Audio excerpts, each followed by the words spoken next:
અમદાવાદમાં થયેલી MICAના વિદ્યાર્થી પ્રિયાંશુ જૈનની હત્યા પૂર્વેના સીસીટીવી કેમેરા સામે આવ્યા છે। પ્રિયાંશુ જૈન પાર્કિંગમાં પાર્ક કરેલા બુલેટને બહાર કાઢી સાથી મિત્ર સાથે બહાર જતો હતો, જે સીસીટીવી કેમેરામાં કેદ થયું છે। તે જ ક્ષણે એક બ્લેક કાર આવીને અને ત્યારબાદ પૂરપાટ ઝડપે યુ-ટર્ન લઈને પરત જવા નીકળી હોવાનું જોવા મળી રહ્યું છે।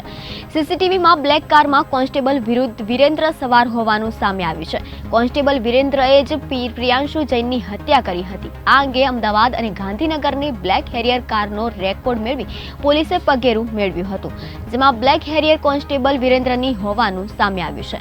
અલગ અલગ સ્થળોના સીસીટીવીમાં હેરિયર કારની મૂવમેન્ટ ચેક કરી ગાડી નંબર મેળવવામાં આવ્યો હતો। ગાડી નંબર અને મોબાઈલના CDRના આધારે કોન્સ્ટેબલની હાજરી ઘટના સ્થળ નજીક હોવાનું પુરવાર થયું છે।